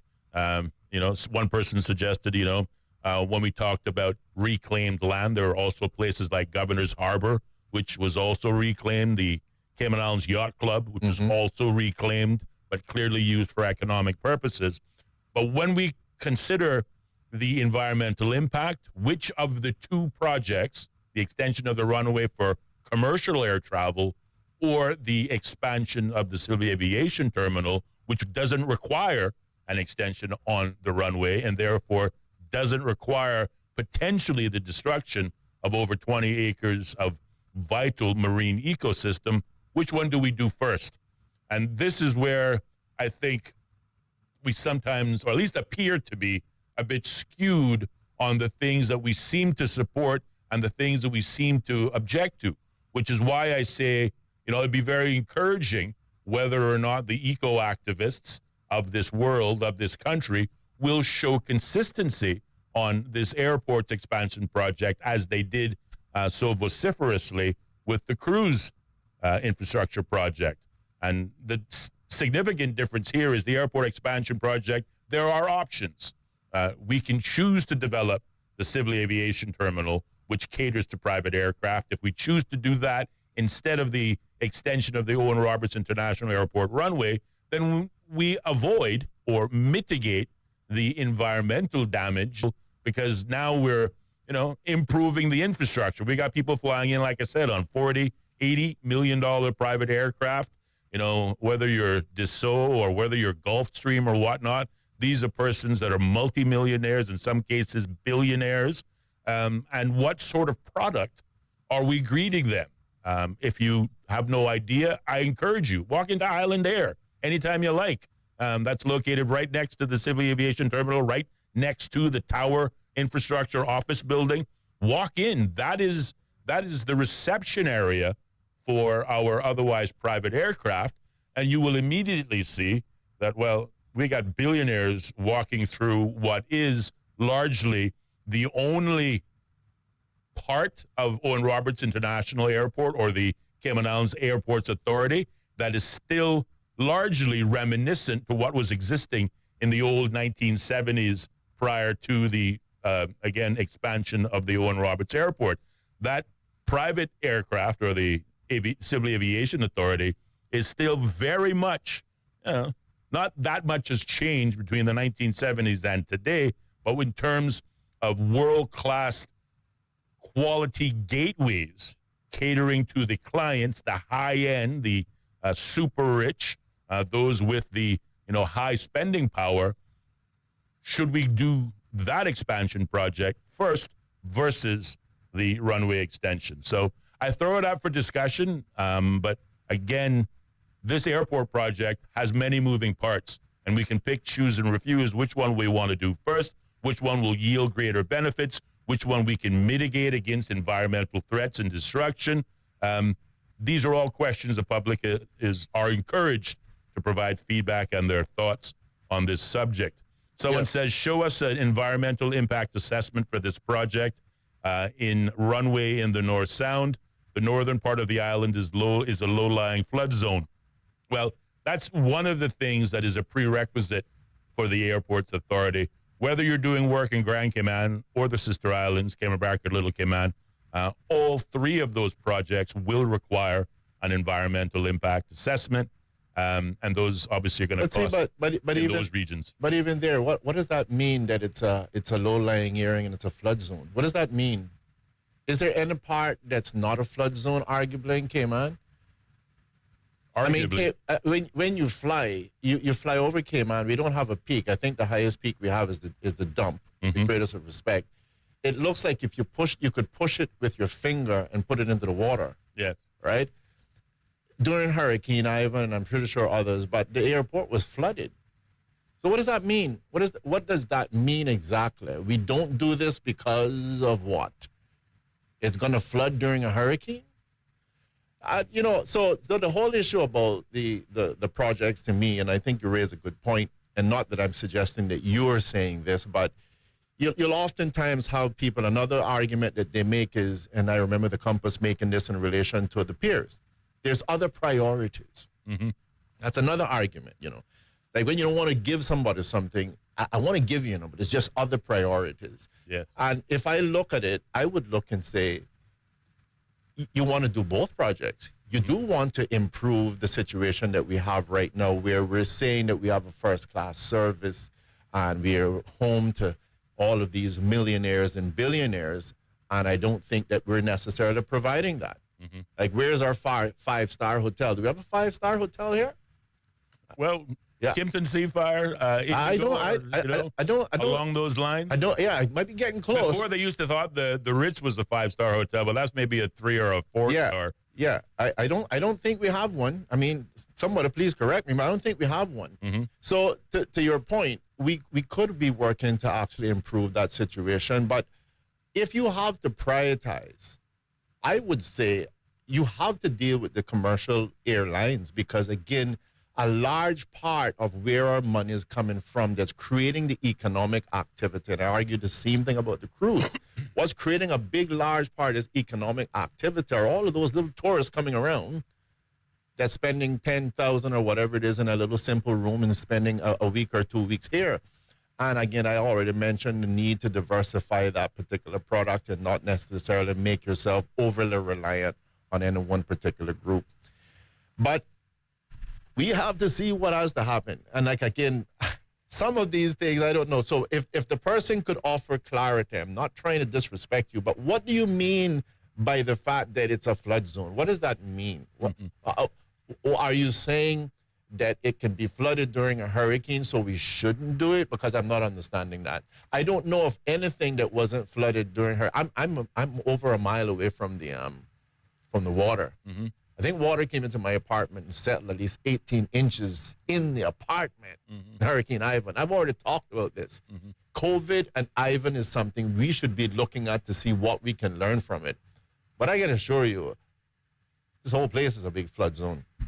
Well, if I can just, add to the ongoing conversation of environmental threats and or what can likely increase costs, just like in cruise infrastructure, where we agreed that if we were to build piers, then the landside upgrades, such as the Georgetown Revitalization Initiative, had to go hand in hand, because there was relevant concerns that, well, if we're going to increase the foot traffic in downtown Georgetown by as much as 10,000 additional persons on a weekly basis, where are we going to put them? Where are they going to walk?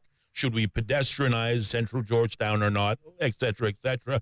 You still have some of the similar concerns when you're looking at, if you prioritize, for example, the extension of Owen Roberts International Airport runway, and with the motive being you want to encourage larger, longer haul aircraft. Well, you still have the other additional concern of where are you going to put them? So we talk about overdevelopment in the Cayman Islands. We talk about development specifically on 7 Mile Beach. Yesterday, you and I were reminiscing, being nostalgic about the fact that you cannot find a piece of bush or quiet, public, undeveloped area along the 7 Mile Beach coastline, whereas, 40 years ago when we were growing up, it was easy to find. You can't find that anymore. 7 Mile Beach is a concrete jungle. You don't feel the breeze because you can't see the sea. And this is the ongoing conversation that Cayman is developing too quickly. There are more and more hotels going up, more and more concrete jungles going up. But if we are saying that, okay, we need to improve or focus on stayover tourism, then those expansion works, those renovation works will include not just the airport footprint, but again, the wider island footprint, in particular hotels. Absolutely. So it is something to add to the conversation. You make a wonderful addition, and this is one of the arguments that I made when we talked about the campaign. I don't understand why persons would have taken the position they did against cruise, because in cruise, let's say you have a ship, you basically what you have there is 10 hotels showing up in the morning. Yes. People running around for 4 hours. Yes. And then they go back on the ship and the 10 hotels leave. Yes. With stayovers, that doesn't happen.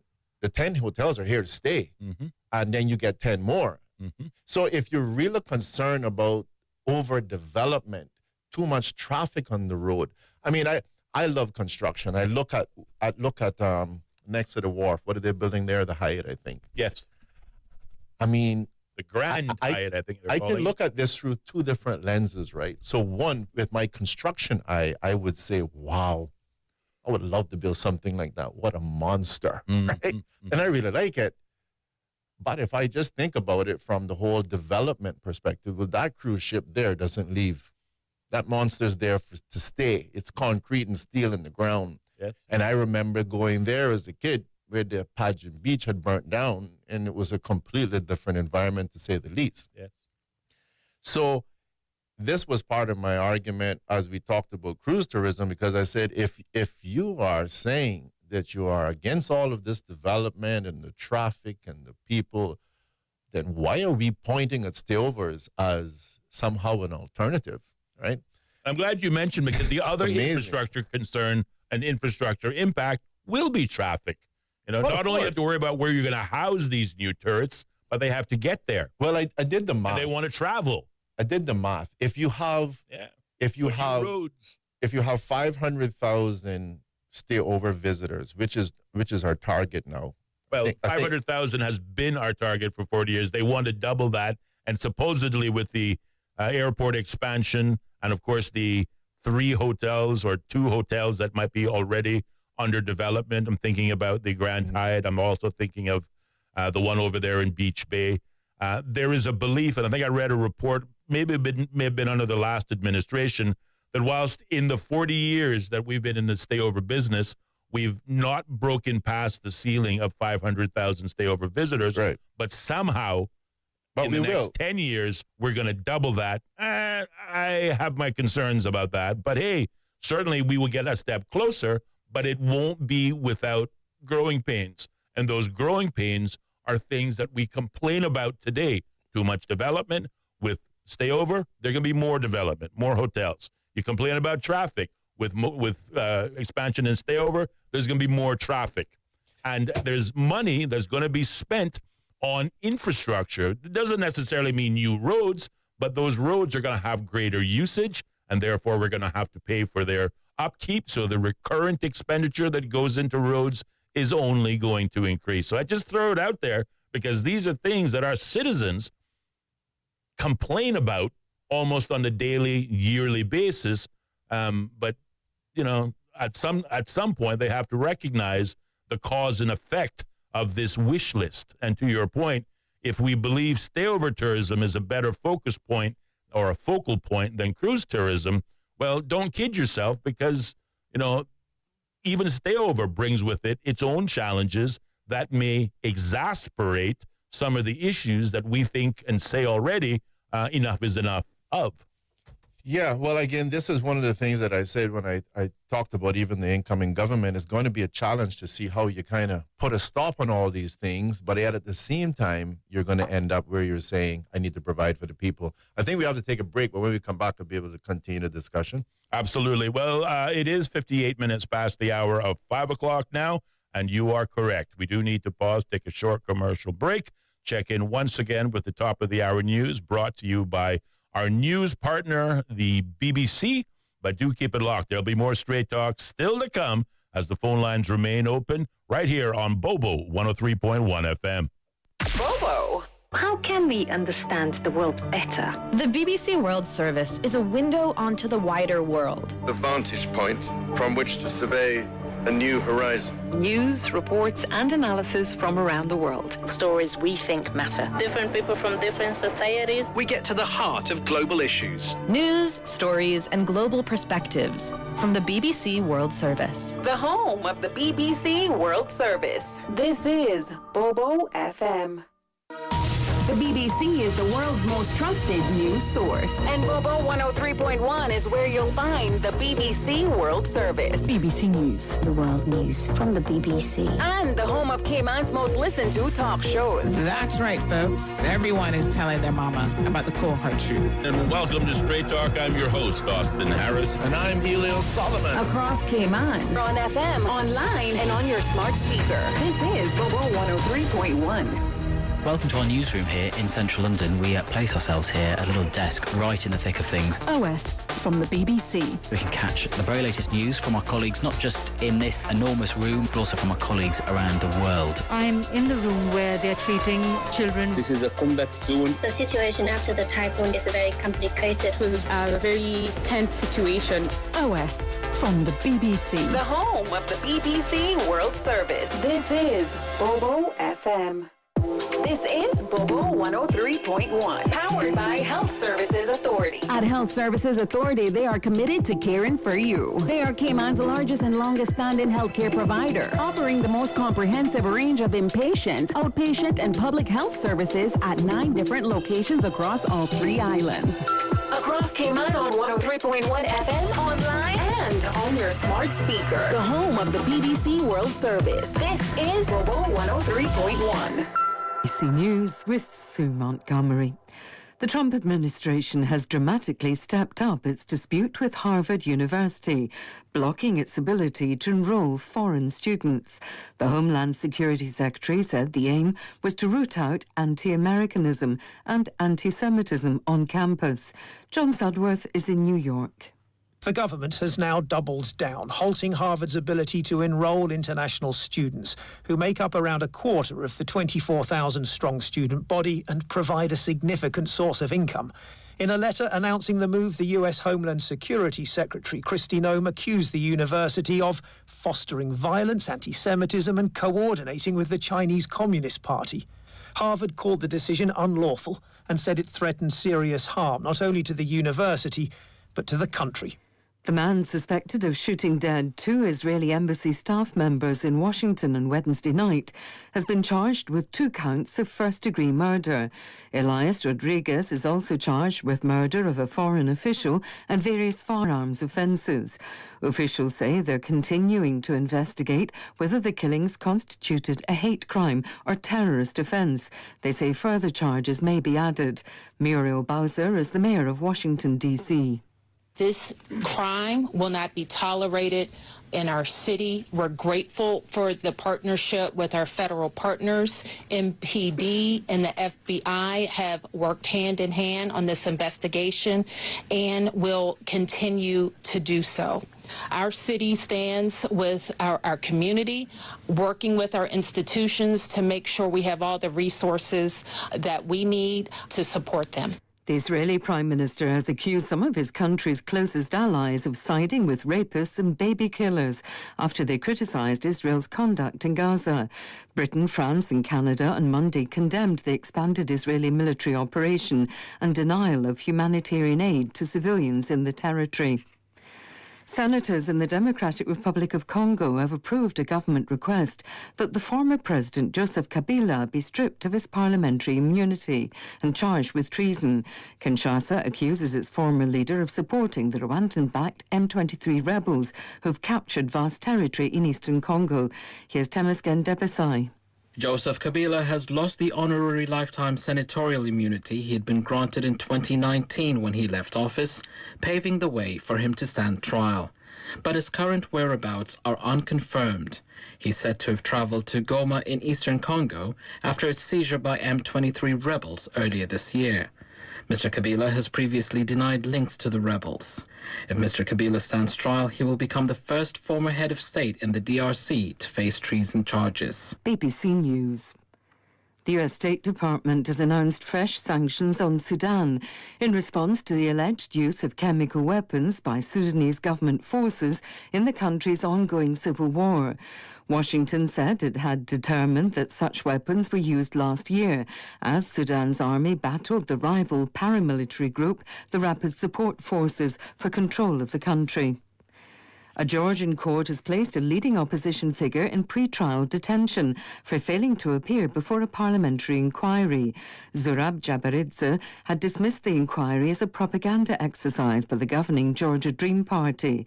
The inquiry is examining alleged crimes committed under the leadership of the jailed former president Mikhail Saakashvili. The governing body for the popular women's sport in Ireland, Camogie, has finally agreed to allow players to wear shorts.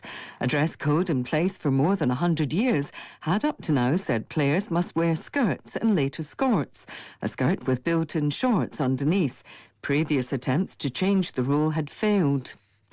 The rock band U2 have become the first Irish songwriters to receive the highest honour at the prestigious Ivor Novello Music Awards in Britain.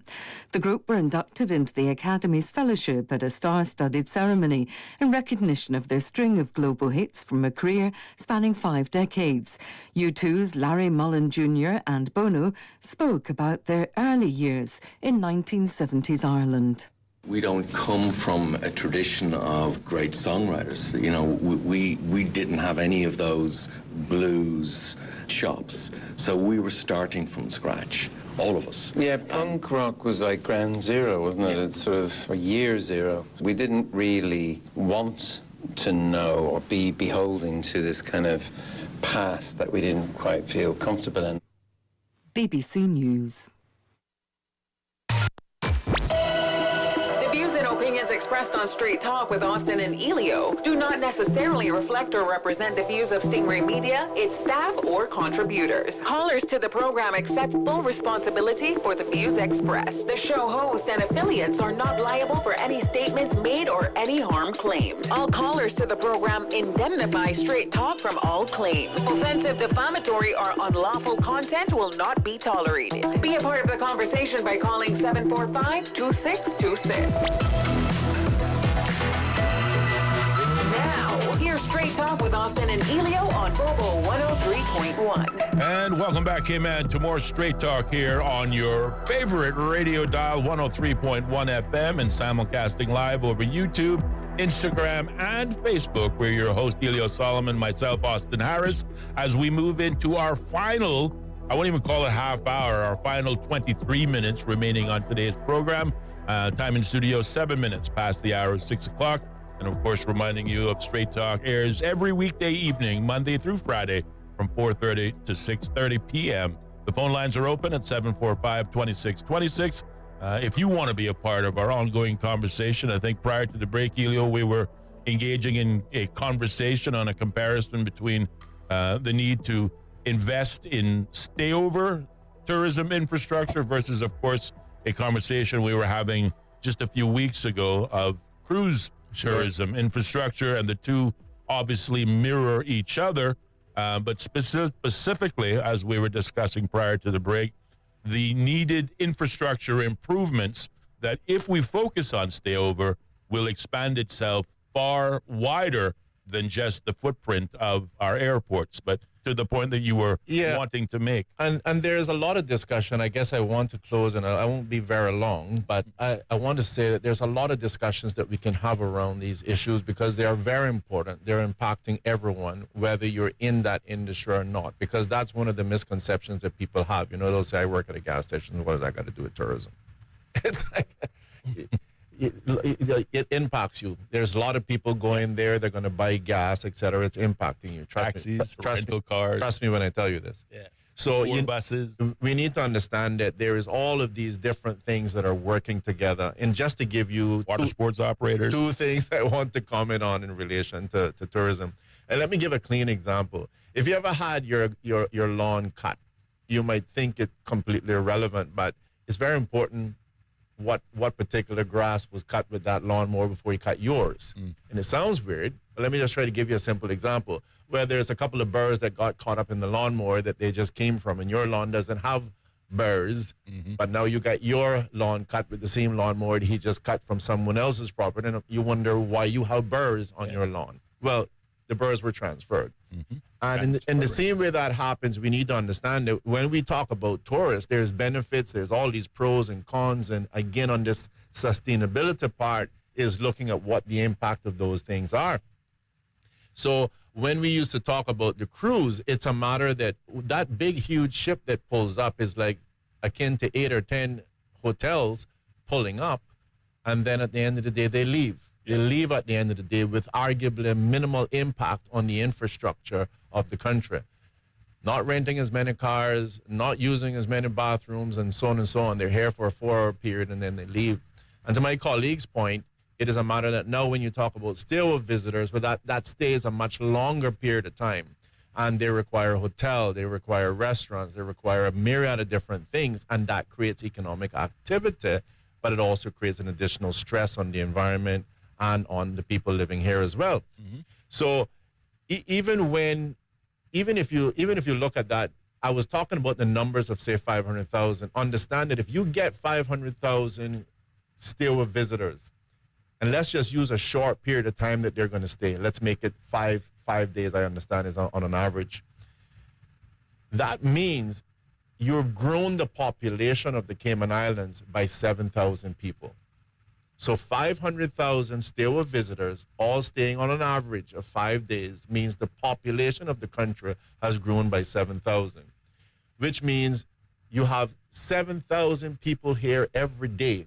In other words, they don't go away. Your population has grown, even though there are transient people in between. So your CUC bill, well, now wonder why CUC now has to get a new generator, because your population has just grown by 7,000. But it's not just them that pays for that. We all pay for the new generator. So there's a lot of different impacts that starts to occur. And all those things need to be considered. One simple point that, again, another day we can all discuss, even as we talk about all the multimillionaires coming here, we also need to understand the impact that those persons have. Bear in mind that an individual can have $100 million, but he still only goes to the restaurant and eats one plate of food. Doesn't necessarily spend more money doing that. What you will find is persons with more money have a greater impact on your country, either positively or negatively, because they can purchase things. They can buy property. They can start to shape policies and directions just simply based on what they're purchasing. Whereas the other guy, in terms of stayovers who's here for 7 days, and even more so, your cruise, comes here, enjoys the country, but has less impact in terms of long-term things that occur in the country. So just a lot of different discussions that we can have, and I look forward to the opportunity to be able to discuss it. I think it's going to be good for us. But of course, I understand my colleague has some breaking news, and he's got his itching finger on. Well, I do have breaking news, but you raised another aspect of a change of focus to stay over versus cruise. But I thought you made an excellent example or argument in terms of how long the otherwise threats of 10,000 or 5,000 or 7,000 extra people will have on our island infrastructure. With cruise, it's for less than 8 hours. Yeah. For stayover, it's as much as 5 to 7 days. But you also raised another important point. We talked about not only do you extend the runway, but you got to figure out where you're going to house them. So that means more hotels. Once you house them, you got to figure out the same argument you would have a cruise. What sort of attractions are we going to offer them? And clearly that creates a need to expand our attractions, shore attractions, whether they be water sports or otherwise. So that's the other thing. We talk about the impact on the roadways. Not only do they fly in here, but we have to be transported from the airport to their hotels.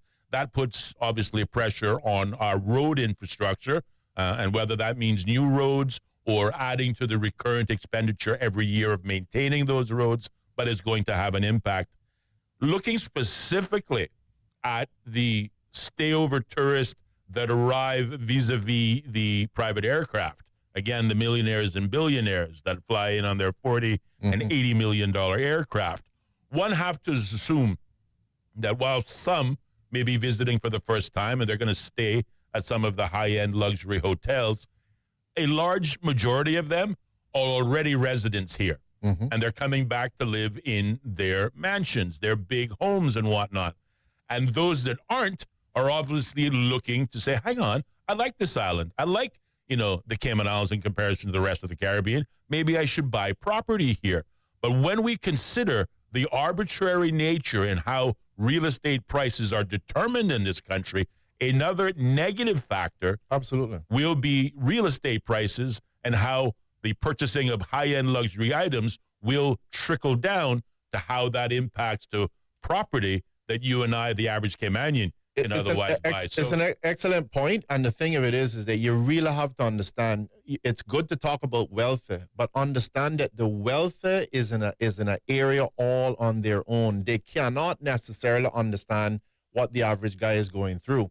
So if you're going to talk about getting rid of cruise and so on, that doesn't matter to them. They don't need that to survive, but you do. In fact, it's more of an annoyance to them to have cruise, because I just really want to relax. And whether they deliberately mean that or not, it doesn't matter. They don't need those things. They have all the money that they need. All they need is somewhere to go and sit down and have a nice plate of food and somewhere to go and rest their head. But you can see that thinking does not work with the average person who needs to actually have something to actually do. Yes. And I want to make sure I get it clear before you get on to this other news.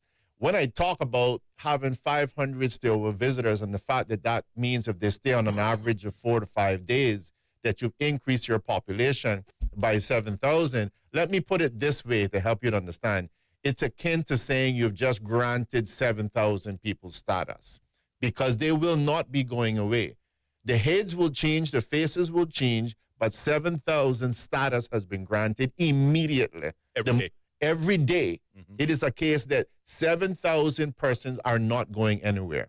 Indeed. Right? And that you have to consider what it would be right now if you heard we're going to grant 7,000 status. Why would you complain about that? Because sure, this has an impact. So in the same way, that is akin to what you're doing in terms of stayovers as well. Well, clearly our discussion has elevated the thinking with those persons who are listening to the program now, particularly those who are contributing via WhatsApp, because they're drawing a number of, I think, significant or legitimate, conclusions. Much like the cruise argument, where we talked about and were able to identify the number of Caymanians that derive economic uplift vis-a-vis employment in cruise.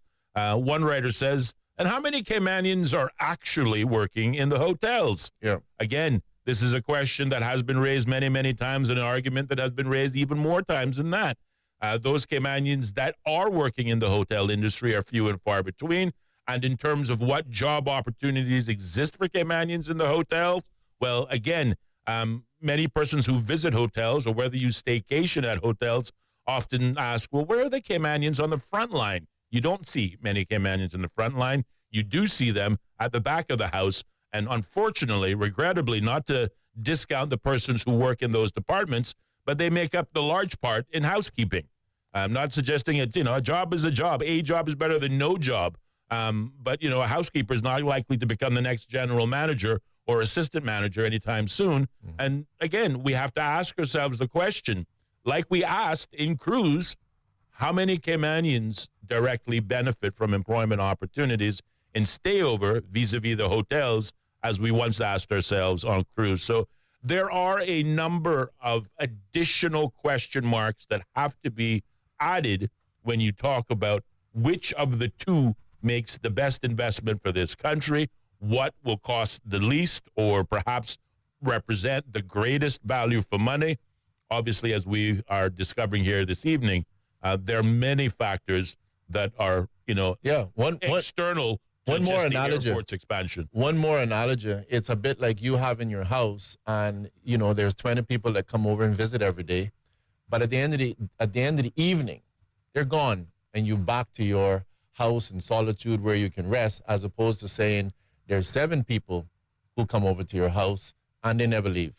So it's a lot of different things for us to consider and to discuss. And again, when we talk about sustainability, all of those are the different facets that we need to put in place, and not to be caught up and weighted only on trees and a couple of lizards. It's a big myriad of different things to be considered. Indeed.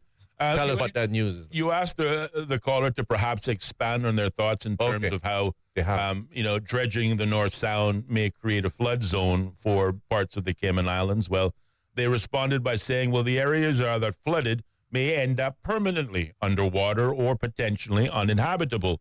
You, Mr. Solomon, gave the example of, you don't live next to the water, but your house, your home was already, feeling 18 inches of water. During the hurricane. That is going to be, considerably more for those persons living along the coastline.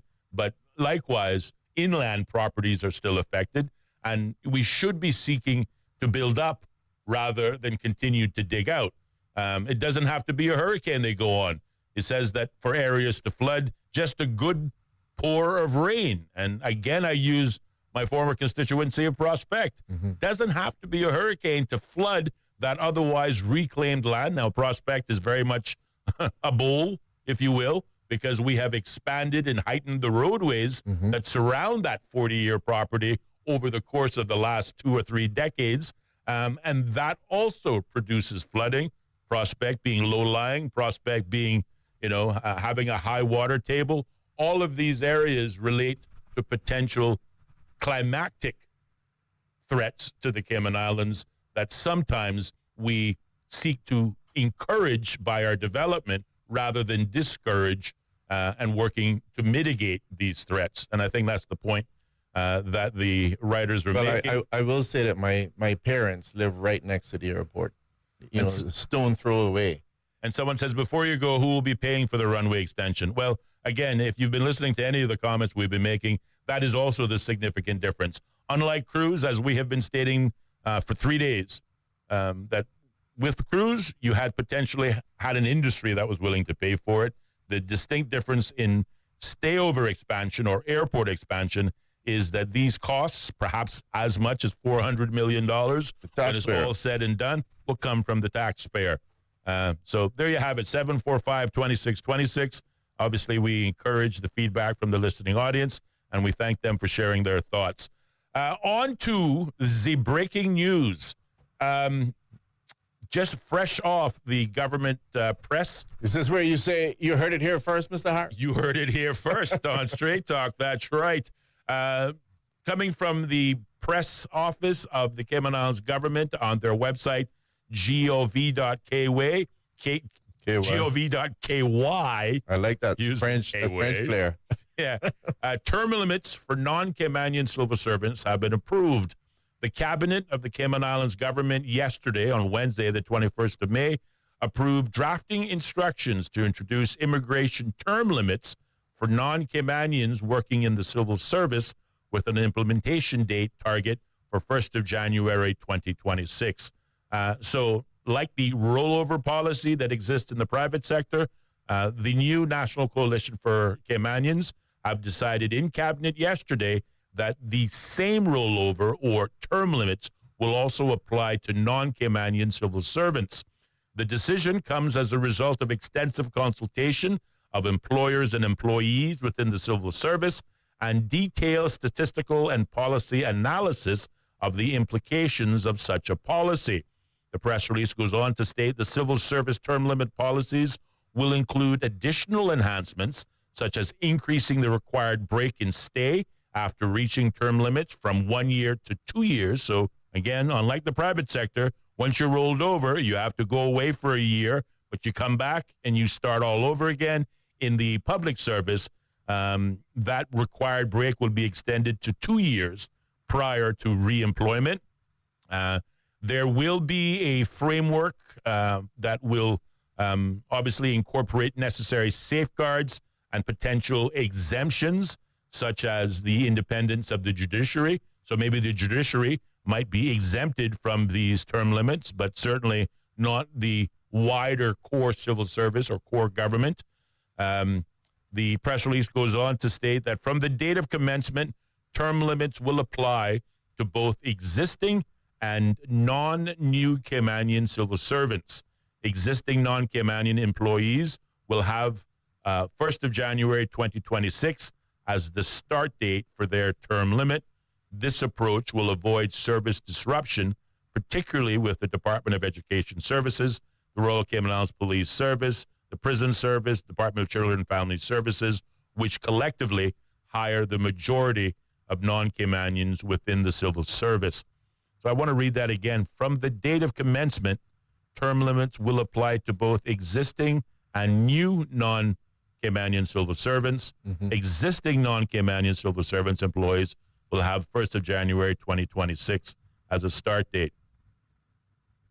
Well, that sounds to me like you're saying, I mean, I don't know what it means, start date. Is that saying that you're starting fresh in terms of your time there? Well, that's what I'm trying to understand, because the government starts out in the first paragraph saying the implementation date of this public service rollover will be next year, 1st of January 2026. So the question is, first of all, what is the term limit policy? Is it 8 years like it is in the private sector, or is it more? Certainly, as we see, the time of being the required break will be greater in the public sector, 2 years rather than 1 year before you can restart. But the press release, unfortunately, does not define what that term limit timeline will be specifically. And we can only assume it's the same as the private sector. But you know what they say about, when we assume. In commenting on the changes, Her Excellency, the Governor Jane Owen, stated, "I'm satisfied that these amendments fully respect my constitutional responsibilities, including internal security, and do not impinge upon the governor's reserve functions under the Constitution." So it seems that the governor and the government are in agreement. And again, as of yesterday, the cabinet of the Cayman Islands have agreed to approve drafting instructions. So it's not going to happen tomorrow, but certainly by the 1st of January next year, term limits will apply to civil servants as they do in the private sector. Yeah, and it's going to be interesting, but it sounds to me like basically what it's saying is that the persons who are there, whether they're there for 1 year, 2 years, 7, 8, 9, 10, gets a fresh start as of the 1st of January 2026. And they will now start to go on the position of you're now on the clock for a rollover. Now, of course, the challenge with that is anyone who's allowed to stay in the country for a significantly long period of time, well, clearly their chances are increased in terms of them getting permanent residency. That's the rub. It will remain to be seen how wide and accurate this net is going to be. Yes. No, that's a very, very good point. If the assumption is that your term limit will begin 1st of January and you have already been here 10 years or almost 10 years, then you can anticipate everybody that potentially could be affected or impacted by this rollover policy before their term limit is due. They will have made application to become Caymanian vis-a-vis the Caymanian status and naturalization route. So to your point, it remains to be seen how much impact these term limits will really have on the government. Will they be significant, or really is it just window dressing that we're talking about here? Someone writes, I like the 2-year break should also be for the private sector. Also, the rollover period should be reduced to 5 years. So I guess that means in terms of your abilities to be able to work in the country for 5 years. I don't know. Oh, my God. Yeah, indeed. Just in case you thought we were harsh. I tell you that. Well, it is 28 minutes past the hour of 6 o'clock and giving us about a minute 20 before we have to wrap it up.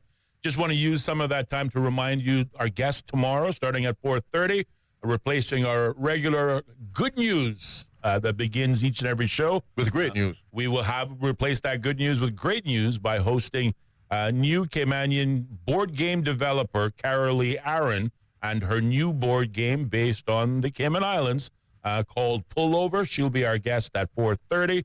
And then coming up at 5 o'clock, we will host Miss Natalie Urquhart and Mia Mutu from the National Gallery, talking to us a little bit about Cayman Art Week 2025 and how the National Gallery is, of course, playing an important role in that endeavor, which wraps up on the 25th of this month. So we encourage you to tune in tomorrow to learn more about these subjects and how you can get your pullover game and still also attend some of the Cayman Art Week events. 25 seconds. Any final remarks? Just want to say it's been a wonderful discussion. Thank you for giving us an opportunity to educate, enlighten, and elevate. Thank you very much for listening, and God's willing, we'll see you right here on Straight Talk tomorrow. Indeed. And reminding you, Straight Talk airs every weekday evening from 4:30 to 6:30 right here on your favorite Bobo 103.1 FM. Have a good night, Cayman. The home of the BBC